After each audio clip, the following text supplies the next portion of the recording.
नमस्कार दोस्तों, मैं विनय शर्मा, वास्तु एक्सपर्ट और एस्ट्रोलॉजर, अपने चैनल द एस्ट्रोलॉजर में आप सभी का बहुत बहुत स्वागत करता हूं और आशा करता हूं कि आप सब स्वस्थ होंगे और सुरक्षित होंगे। दोस्तों, आज अगेन धन प्राप्ति के जादुई तरीकों में एक तरीका, एक मोती में आपके लिए और लेकर आया हूं। अभी हम बात पिछले 2-3 एपिसोड से कुंडली पर कर रहे हैं कि कुंडली के धन भाव के आधार पर हम किस प्रकार से हम क्या करें जिससे हमें धन की प्राप्ति हो। वीडियो ऑफिशियली शुरू करने से पहले या धन भाव पे बात करने से पहले आपको 2 बेसिक चीज़ें शॉर्टकट में जल्दी से मैं आपको समझा देता हूं कि एक, मैं जितने भी उपाय बता रहा हूं सभी उपाय जबरदस्त काम करते हैं, जादुई ढंग से काम करते हैं, लेकिन सभी उपाय मेरे लिए हो, आपके लिए हो, ये ज़रूरी नहीं है। जिस तरीके से दुनिया में हजारों लाखों प्रकार के काम हैं, कोई इंजीनियर है, कोई डॉक्टर है, कोई वकील है, कोई फिल्म स्टार है, कोई नेता है, कोई अभिनेता है, लेकिन आप तो वो सब नहीं हैं, मैं भी वो सब नहीं हूँ। मैं एस्ट्रोलॉजर हूँ, आप कुछ और होंगे। तो जिस प्रकार से लाखों कामों में से कोई एक काम हमारे लिए बना है, इसी तरीके से उपायों की बात होती है। किस उपाय से हमारी केमिस्ट्री मिल रही है, किस चीज़ से हमारी कुंडली मिल रही है, कौन सी चीज़ हमें वास्तु में सपोर्ट कर रही है, वजह रीज़न कोई नहीं जानता, सिर्फ आप करके जान सकते हैं। आप हर उपाय को 2 से 3 बार करके देखिए, एक बार करने में भी आपको बात समझ में आ जाएगी कि कोई उपाय जिसको काम करना है वो पहली बार, दूसरी बार में ही आपको जादुई रिजल्ट दे देगा, जिसे नहीं देना है वो 2 बार 3 बार में भी नहीं देगा। लेकिन उपाय सभी काम करते हैं, कोई उपाय किसी के लिए काम करता है, क्योंकि मुझे फीडबैक मिलता है, जो लोग मेरे वीडियो देखते हैं या उपाय करते हैं तो वो मुझे बताते हैं। तो किसी के लिए कोई उपाय करता है, किसी के लिए कोई उपाय काम करता है। इवन मैं खुद भी किसी के द्वारा बताया गया उपाय कि उनको बड़ा जादुई ढंग से काम किया को जब मैं करता हूँ तो शायद उसका मुझे भी रिजल्ट नहीं आता, क्योंकि हमारी केमिस्ट्री होती है, सबके साथ नहीं मिलती। कौन सी चीज़ हमारे लिए बनी है ये बहुत अद्भुत है। हम बहुत सारे मंदिर जाते हैं, बहुत सारे मजार जाते हैं, दुनिया भर के उपाय करते हैं, लेकिन एक पर्टिकुलर डे पे, पर्टिकुलर टाइम पे हमारे काम बन जाते हैं और उस समय में हम जहाँ पर हमने माथा टेका था वो हमारे लिए आस्था का केंद्र हो जाता है ज़िंदगी भर के लिए। कुछ ऐसा ही है, ऐसा समझ लीजिए। कई बार कुंडली के अपने योग संयोग बनते हैं, न्यूरोलॉजी के अपने योग संयोग बनते हैं, हर चीज़ अपना इफेक्ट देती है दोस्तों। इसलिए उपायों को करके देखिएगा और फिर स्वयं से आजमाइएगा कि वो आपके लिए है या नहीं। और दूसरी, इससे भी महत्वपूर्ण बात कि आस्था और विश्वास के साथ कीजिएगा, आजमाने के लिए नहीं कीजिएगा, रिजल्ट नहीं आएगा। 10 में से 1 या 2 व्यक्ति को जो रिजल्ट मिलता है वो इसीलिए मिलता है क्योंकि वो पूरे भरोसे, पूरे विश्वास के साथ करता है। बाकी 8 या 9 लोग आजमाने के लिए करते हैं, आजमाने से रिजल्ट नहीं आता। भगवान की जो मूर्तियां मंदिरों में रखी हुई है वो हैं तो पत्थर की या मिट्टी की या पीतल की या सोने की या तांबे की। वहाँ भगवान उन धातुओं में नहीं है। भगवान आपकी आस्था में है, आपके विश्वास में है, आपके मानने में है, आपके यकीन करने में है। आप वहाँ पर अपनी विश्वास से उस भगवान को पैदा कर देते हैं। एक पत्थर भी आप अगर चमत्कारी समझ के अगर रख लेते हैं और ये सोचते हैं कि ये पत्थर चमत्कारी है और आप उससे जो मांगेंगे मिलेगा, तो पत्थर भी आपको, आप जो मांगेंगे वो देने लगेगा, बशर्ते आपकी आस्था लगभग अंधविश्वास के स्तर पर होनी चाहिए। यहाँ पर मेरा अंधविश्वास से अर्थ उन बातों से नहीं है जो हम परंपरागत रूप से लेते हैं कि अंधविश्वास फैला हुआ है या कुरीतियों के रूप में, या ऐसे निगेटिव रूप में मैं नहीं ले रहा हूँ। अंधविश्वास से यहाँ मेरा अर्थ है कि आपकी आस्था और विश्वास इस कदर होनी चाहिए, आस्थावान इतनी पूर्णता के साथ होनी चाहिए जिस प्रकार आप भगवान को मानते हैं। किसी ने भगवान को नहीं देखा लेकिन सारी दुनिया गॉड के रूप में, अल्लाह के रूप में, भगवान के रूप में भगवान को मानती है।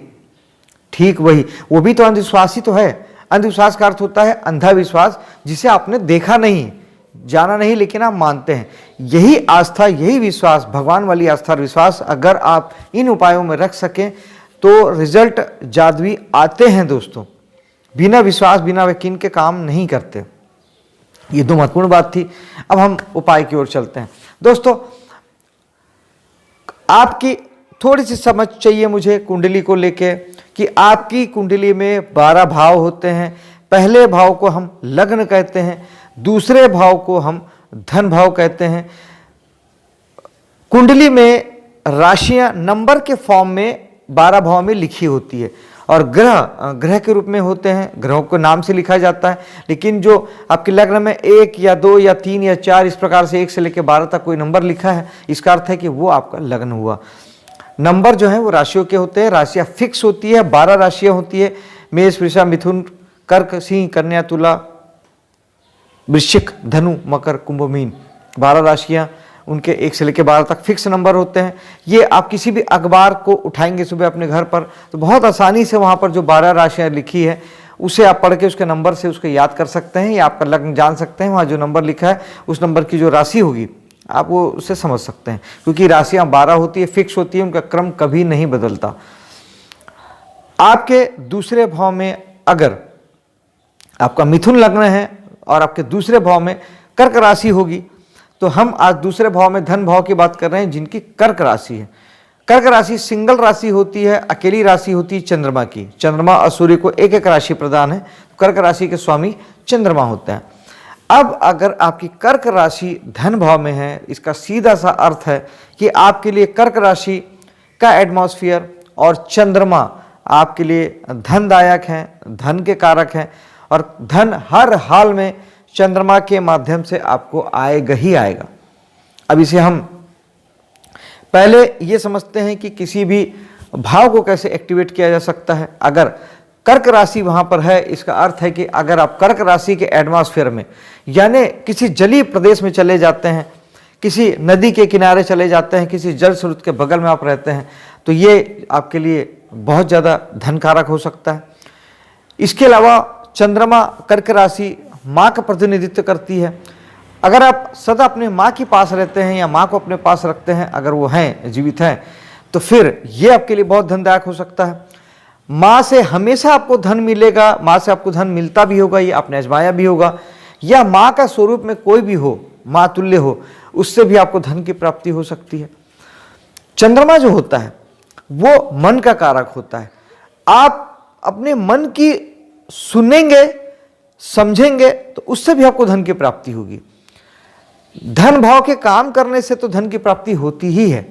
जिस प्रकार से धन भाव, अगर बिना राशि के हम धन भाव की बात करें तो जो भी व्यक्ति धन भाव से जुड़ के काम करेगा उसे धन प्राप्त होगा ही होगा, क्योंकि धन भाव हमारा धन देने वाला भाव। तो जो धन भाव के जो कार्य क्षेत्र हैं वो होता है बैंकिंग सेक्टर में, फाइनेंस सेक्टर में, वाणिज्य से संबंधित कोई भी काम आप जब करते हैं, आप एंकरिंग का काम करते हैं, एक्टिंग का काम करते हैं, सेल्स में हैं, मार्केटिंग में हैं, दुनिया का कोई भी फील्ड हो, नेता हैं, अभिनेता हैं, जहां पर वाणी की आवश्यकता पड़ती है, बोलना महत्वपूर्ण होता है, वो सारी जगहों से आप अच्छा खासा पैसा कमा सकते हैं। डबिंग आर्टिस्ट हैं, फिल्मों में अपनी आवाज़ देते हैं, सीरियल में अपनी आवाज़ देते हैं, वहाँ से आप पैसा कमा सकते हैं। फाइनेंस सेक्टर, बैंकिंग सेक्टर में आप नौकरी कर सकते हैं, वहाँ से पैसे कमा सकते हैं। सेकेंड भाव होता है हमारे फैमिली का। तो पारिवारिक जो लोग बिजनेस से जुड़ते हैं, पारिवारिक काम से, अगर आप बिजनेस हो या कोई वर्किंग हो, सेवा का कार्य हो, जिससे आप पारिवारिक कामों से जुड़ते हैं, कि जैसे आपके यहाँ परंपरागत रूप से आप ज्वेलरी बनाने का काम होता है या फिर आप लोहार या बढ़ी वाले काम होते हैं, इस तरीके से परंपरागत काम जब आप जुड़ते हैं तो वहाँ से भी आपको 100% धन की प्राप्ति होती है, क्योंकि ये आपको दूसरे या धन भाव से आपको जोड़ता है। इसके अलावा हम बात राशि की कर रहे थे।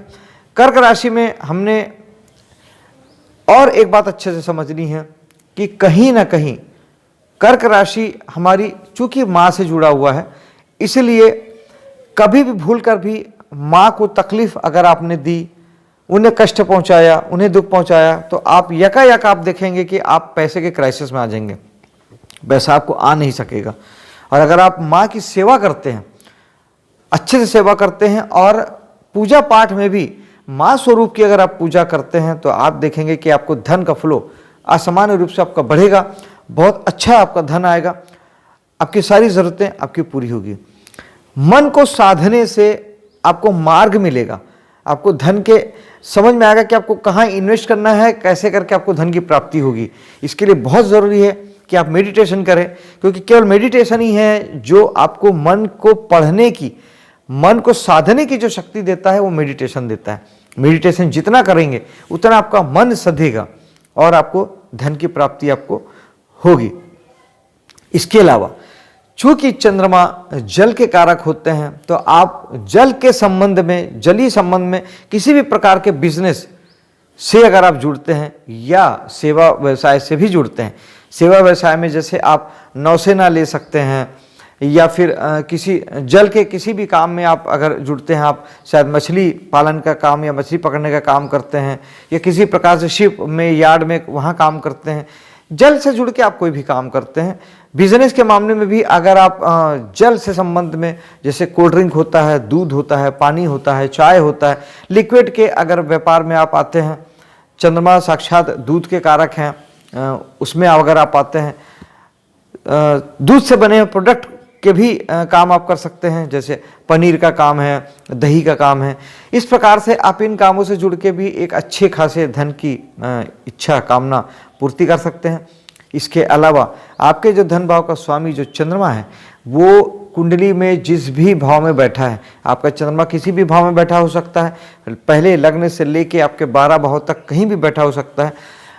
उस भाव से जुड़ने से, उस भाव के काम करने से भी आपको जबरदस्त धन की प्राप्ति होगी। और ये 200% नहीं, 1000% ये नियम काम करेगा कि आपका चंद्रमा, इवन वो 6ठे, 8वें और 12वें भाव में क्यों ना हो, अगर आपके दूसरे भाव का स्वामी चंद्रमा अगर 6ठे भाव में है, तो आपको फाइनेंस से, वकील बनने से, डॉक्टर बनने से, कर्जे से, ये सब जगहों से आपको पैसे की प्राप्ति होगी।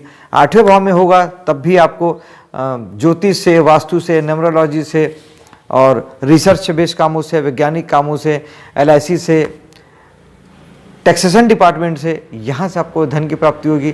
और अगर 12वें भाव में चंद्रमा क्यों ना चला जाए, आपको विदेशों से, आयात से, निर्यात से, मेडिटेशन से, ध्यान से, योग से और इन्वेस्टमेंट से आपको धन की प्राप्ति होगी। दोस्तों, चंद्रमा को साधना आपको आना चाहिए, चंद्रमा को साधना चाहिए। अब चंद्रमा को साधने के ऊपर हम कोई बात कर लेते हैं। सबसे पहला तो यही होता है कि आप मेडिटेशन करें। मेडिटेशन करने से चंद्रमा हर हाल में साथ देता है। सफ़ेद चीज़ों का, वाइट चीज़ों का दान अगर आप करते हैं, प्याऊ अगर आप लगाते हैं, आप अगर चंद्रमा की चीज़ें, चावल है, दूध है, इसका अगर आप दान करते हैं तो भी चंद्रमा बहुत अच्छा होता है। चंद्रमा नैसर्गिक माँ का कारक है। माँ की सेवा करते हैं या मातुल्य किसी महिला की सेवा करते हैं तो भी आपका चंद्रमा ठीक होता है। भगवान शंकर में अगर आप हर सोमवार को दूध चढ़ाते हैं, जल चढ़ाते हैं 1 लोटा, तब भी चंद्रमा बहुत बहुत ठीक होता है। चांदी का प्रयोग अगर आप करते हैं, आप चांदी का प्रयोग 2 तरीके से कर सकते हैं। आप अपने पीने के पानी में चांदी का एक सिक्का डाल दें, रात भर के लिए डाल दें, 2 घंटे के लिए डाल दें और उस पानी को पिएं, वो भी आपको बहुत हील करता है। चांदी की गिलास में आप पानी पीते हैं, चांदी के थाली में खाना खाते हैं तो चंद्रमा आपका बलवान होता है। और अगर आप अपने जहां आप चावल रखते हैं उसमें एक चांदी का एक सिक्का, चांदी का जो होता है सिक्का होता है, वो अगर आप उसमें महीने भर नीचे डाल देते हैं और जब हर महीने जब चावल ख़त्म हो जाता है तो फिर नया चावल डालते हैं और सिक्के को वहाँ नीचे रहने देते हैं, तब भी आपके लिए चंद्रमा बहुत बलवान हो जाता है और बेहतरीन ढंग से काम करता है।